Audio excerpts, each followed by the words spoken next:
in the last 15 years, our industry has really kind of gravitated towards perfectly tuned vocals in most genres, and it's such a commonly done thing now. When you hear a vocal that's done naturally, even if it's pretty well in tune, to some people it sounds off. So tuning can be very important for that reason, just to sound modern. And it some people tuning some people say tuning is bad, tuning is good. It really has to do with the guy doing it, the user. You can tune stuff in a very natural state, very subtle, especially with a good singer. You don't need much. Obviously, there are those auto-tune effects that are extreme. We're not talking about those. We're just talking about getting things just on pitch. So with Melodyne, I prefer the Melodyne plugin. There's also a standalone version. The plugin is great because it's right here in Pro Tools. It's on. You put it on the track you're working with. You don't have to export anything. That's great. One thing that's important to know about Melodyne is that it records the track into its plugin, and it actually creates a new audio file on your hard drive. So you need to be conscious of where you place it. You don't want to place it, for instance, after a compressor, because it's going to record the sound of that compressor. And after you've recorded that vocal, when you go back to adjust your compressor, nothing's going to happen because it's no longer playing back the audio file.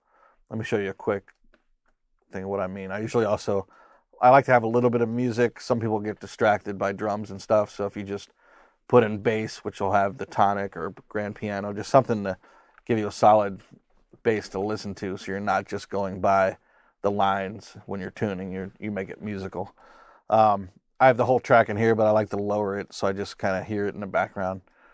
So here's what we're going to do. We're going to track this vocal into Melodyne. We hit the track button there, hit play. So if love is just a metaphor for things they used to feel before the war.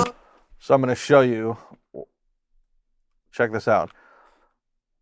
It's now no longer playing back from this audio file, and it's no longer playing this compressor. Check this out. So if love is just a metaphor, no change.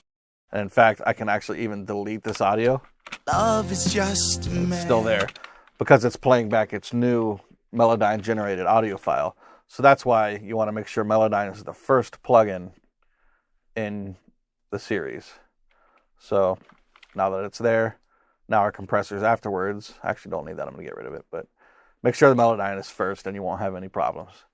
So now we're going to go back and transfer in the whole file. So if love is just a metaphor for things they used to feel before the warning signs came true and she got tired of you. Okay. The cool thing about this plugin is you can actually make the window as big or as small as you want. I like to make it, almost full screen. So let me go over the tools real quick. Actually zoom in so you guys can see this really easy. If you click and hold on the tools, they have drop-down tools. So you have the main, the hand, the zoom tool. The zoom tool, I always use it first so I can really get in there and see what I'm doing. And you'll see it's an XY axis that we're looking at. So left to right is our song, our timeline, and then up and down is our notes. So you can actually see what note they were shooting for, or where they landed. You have a formant tool. You can actually kind of make something sound a little more masculine or feminine. You have volume. So if a certain phrase jumps out real loud or something, you can actually tame that down rather than having to save it for a compressor or volume automation later. You have undo and redo, which is very helpful. And then you have time stretching with the rhythms. And I could do a whole 20 minutes on this, but if something's a little bit out of time, you can stretch it. It's very natural. It's one of the most natural time waveform manipulators I've actually ever used. It's very helpful to get things on beat, or if someone sung a note and they ran out of breath and they cut off early, you need to just extend it a little bit. It can be excellent for that. Let me undo here, put everything back where it was. Okay, so just as far as basic tuning to get started, we got our vocal transferred in, and we can see you want to go by the line. The line is the actual pitch. It actually shows the vibrato, everything. So you don't the blob is just kind of to show you the waveform, so you're not just staring at thin tiny lines. But you can see he peaks a little high and then goes a little bit flat. But the actual note, a lot of singers, they attack a note and they go a little bit sharp, and they rest into that note after the attack. So this is the actual pitch down here. So if we want it, we are on another feature is you can lock pitches to a mode called snap and actually just change by whole notes. By whole steps. We don't want to do that. We want it to move freely. So you can hear it rising in pitch as I raise it. I kind of want to get an average between the attack he hit and the note he lands on because it's so quick. It's not a long held out note. So if I go kind of right in the middle, right about there, you see our note line right here. It's an A. So that'll probably be perfect. And a lot of things, like this is some pretty deep vibrato here. If you look here, we're going from F down to E and up to F sharp. He's spanning 3 notes with one sung note here. So they have a tool here where you can reduce the modulation, actually lower the vibrato. So now he's, we're a little bit flat. We'll go back to the pitch tool, get him lined up. And now he's wavering with his vibrato up and down. Now it's more like a quarter step rather than, a huge 3 steps he was wavering before. And you just kind of go along your timeline, and I just like to nudge things. I don't like to flatten things out, to where they're robotic. If you do that, it's gonna sound like a robot. You don't want that. Or maybe you do, but on this song we don't. Go back to my pitch tool. And if you got a good singer and he's fairly close and you just kind of nudge things, follow these lines, and it'll come across very natural, very nice. See here, he started flat and went sharp. So you just kind of go on through, and you'll get a handle for where to put everything. Another feature of Melodyne, which is really important, is the last tool here, which splits notes. So you see here, he actually does a run up to this note, and it contains about 3 notes. So but for some reason Melodyne showed it as, they showed the line, but they'd only showed one blob, and we need the blob to be able to grab to move the pitches. So let's split that. You can see what it does. The blobs jump to the note that they represent. And there's even a little bit of a note here. So if I kind of get these all on their pitch.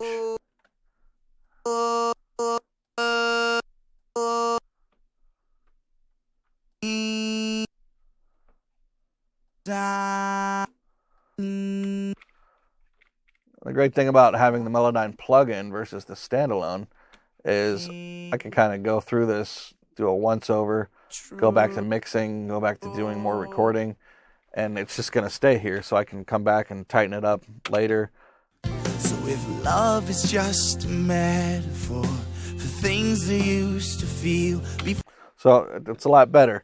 You can get really picky if you want, go in here and really fool with the vibratos, and if you do something, let's say this line I just adjusted, it just didn't sound as good tuned. It sounded better, a little bit natural.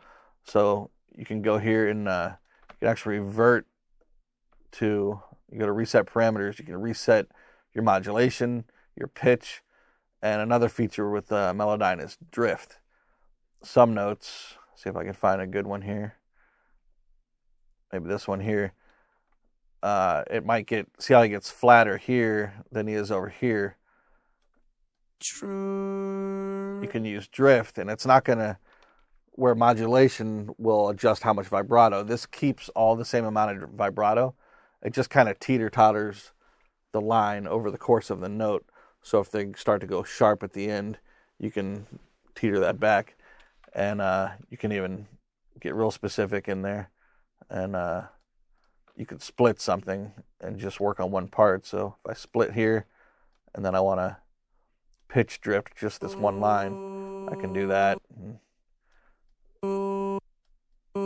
Also, you have corner adjustments for sliding.